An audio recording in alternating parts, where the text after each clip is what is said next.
Hello, gorgeous viewers. Welcome to my world. My name is The Boy, and this is The Boy's Good TV. Today we have something excellent for you, and the headline says Trump's 4 years have given us a reprieve from the tyranny of the cultural left. Now, before I go ahead with the news in detail, I will say please go ahead and press the bell icon so that you'll be notified anytime we have news, and also the red subscribe button. We'll be waiting. Now, the news in detail.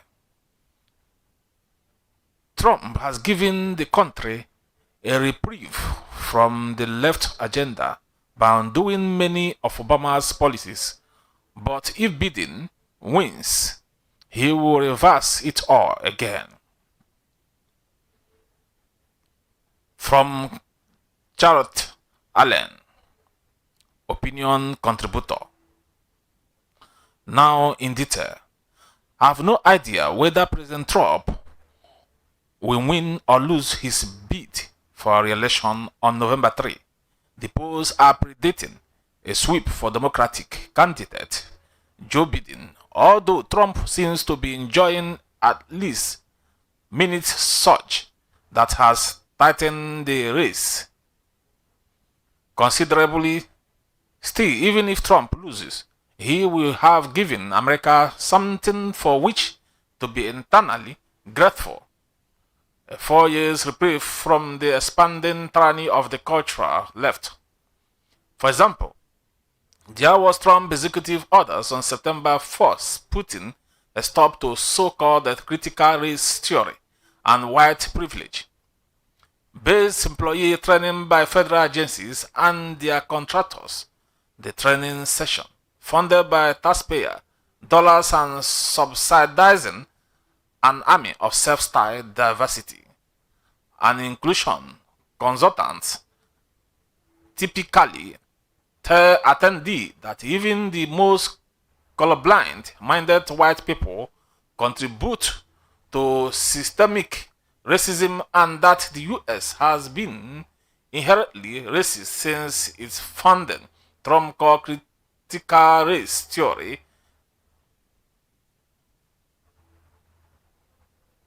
UN American propaganda.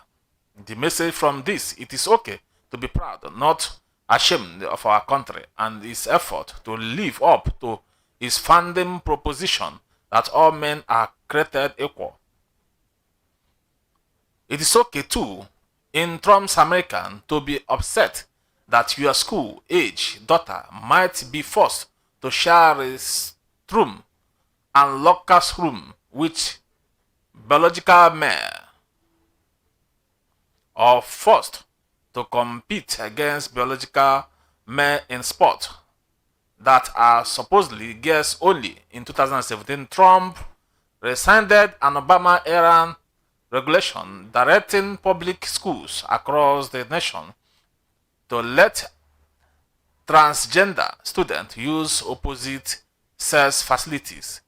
Earlier this year, the Trump administration Justice Department joined a lawsuit filed on behalf of 3 Connecticut high school girls who are challenging a state law that allowed 2 transgender students to win the top prize in girls track event.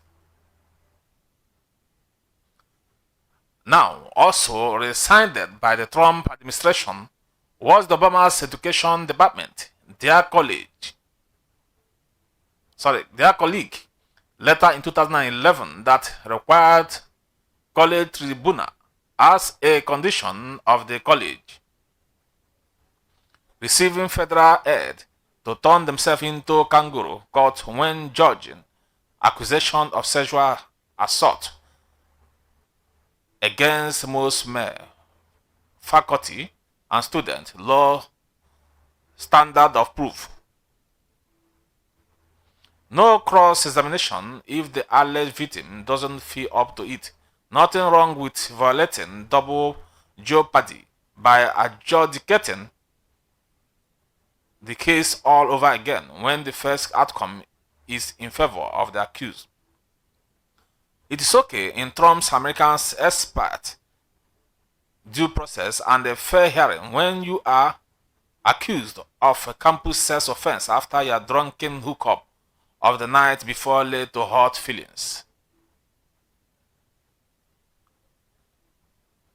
It is also okay not to want to have high-density, low-income apartment complex with its attendant social problem plunked next door without your input in the leafy suburban neighborhood that you worked and saved to move your family into. It's okay to be an evangelical Christian baker and not want to be required to bake a custom cake for a same-sex wedding that violates your moral belief. It is okay to be a Catholic nun and not want to be a conduit for free of charge abortion endorsing birth control under Obamacare.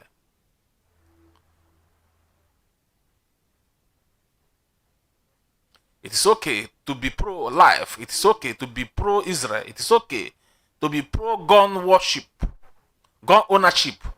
It is okay to be pro-cop. All of the above represent issues on which Trump or his administration have issued orders, reversed Obama-era rules, or taken legal and policy stands in ways that aim to protect Americans' freedom to live in a culture they desire, not a culture imposed on them by progressive overlords. Some of the changes Trump has wrought during his 4 years in office are perhaps most symbolic. These aren't that many non or transgender children, but they represent tens of millions of ordinary Americans' values. Their patriotism, their religious belief, their respect for fairness and equal treatment regardless of race or sex, their aspiration to live and raise their families in civil order. It is not surprising that a recent Gallup poll revealed that 51% of Americans supported the confirmation to the Supreme Court of Trump appointee, Amy Coney Barrett, a deeply religious mother of 7. If Trump loses on November 3, all those changes can and probably will be reversed overnight as America is abruptly returned to progressive normal. Indeed, Biden, who was Barack Obama's vice president, has already promised that reinstituting transgender schoolchildren access to the bedroom and the locker room that match their gender identity will be one of his first official acts once he is sworn in. Democratic politician and the pundit are already calling for Congress to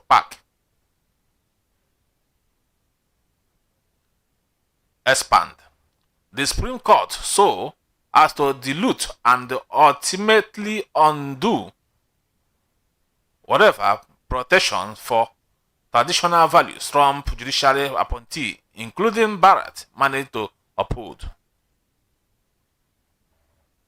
Yet, for a brief interlude, 4 years to be exact, Trump will have given ordinary Americans a gift. It will have been the gift of being free of the yoke imposed on them by the ideological progressive who dominate and control all of America's institutions.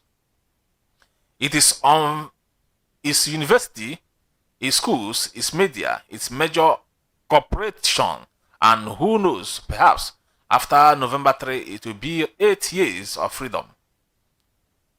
Carlot Allen is a writer in Washington, D.C. Follow her on Twitter, Arbas Men Carlot. Thank you guys for listening to this news. As I say, remain blessed as you share this news is very important. Take care.